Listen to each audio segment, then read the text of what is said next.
छोटे से गांव हरिपुर की सुबह हमेशा चहकती थी।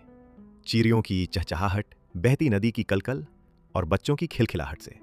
लेकिन पिछले कुछ महीनों से गांव की सुंदरता पर जैसे किसी ने ग्रहण लगा दिया था। नदी का पानी गंदा हो गया था।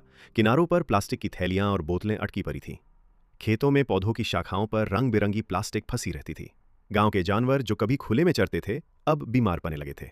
कई बार गायों और बकरियों के पेट से प्लास्टिक के टुकड़े निकलते, जिससे वे बीमार हो जाती।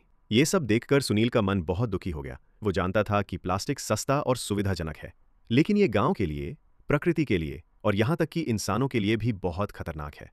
प्लास्टिक ना तो आसानी से नष्ट होता है, ना ही मिट्टी में मिल पाता है। ये बहुत सालों तक वैसा ही पड़ा रहता है, जहर की तरह।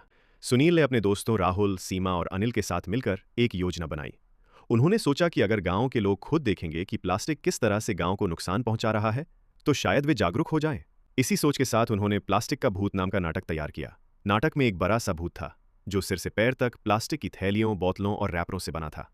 उस नाटक के जरिए ये दिखाया गया कि वो प्लास्टिक की थैलियों से बना भूत गांव में आता है, नदी का पानी गंदा करता है, पौधों को घेर लेता है, जानवरों को बीमार करता है और बच्चों को डराता है। लेकिन गांव के बच्चे हिम्मत नहीं हारते। वे मिलकर सफाई अभियान चलाते हैं, कचरा अलग अलग करते हैं और प्लास्टिक का कम इस्तेमाल करने की शपथ लेते हैं।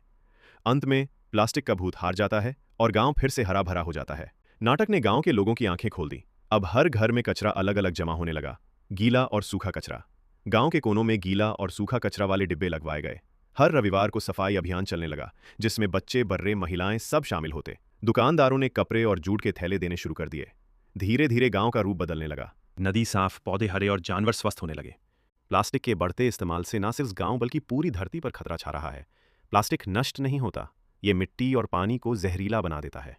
समुद्रों में लाखों जीव हर साल प्लास्टिक खाने से मर जाते हैं। इंसानों के शरीर में भी प्लास्टिक के सूक्ष्म कण पहुंचने लगे हैं, जो स्वास्थ्य के लिए बहुत खतरनाक हैं। सुनील और उसके दोस्तों की छोटी सी कोशिश ने गांव को एक नई दिशा दी। उन्होंने ये साबित कर दिया कि छोटे छोटे कदम भी बड़ा बदलाव ला सकते हैं। अगर हम सब मिलकर प्लास्टिक का कम इस्तेमाल करें, कचरा अलग अलग करें और सफाई रखें, तो हमारा गांव, शहर, देश और पूरी पृथ्वी सुंदर और सुरक्षित रह सकती है। प्लीज़, क्या आप ऐसा कर सकते हैं कि प्लास्टिक की थैलियों की जगह कपड़े या जूट के थैले इस्तेमाल करें? स्टेनलेस स्टील की पानी की बोतल का इस्तेमाल करें, डिस्पोजेबल बोतलें ना लें, कचरा हमेशा सही जगह पर डालें और गीला सूखा अलग अलग रखें। अपने दोस्तों, परिवार और समाज को भी जागरूक करें। सफाई अभियानों में हिस्सा लें। निष्कर्ष, प्लास्टिक का भूत हमारे आसपास ही है, लेकिन अगर हम सब मिलकर ठान लें तो उसे हराया जा सकता है। सुनील और उसके दोस्तों की तरह आप भी अपने गांव, मोहल्ले या स्कूल में बदलाव ला सकते हैं। याद रखिए, पर्यावरण की रक्षा हम सबकी जिम्मेदारी है। आइए हम सब मिलकर प्लास्टिक का कम इस्तेमाल करें और अपनी धरती को फिर से हरा भरा बनाएं।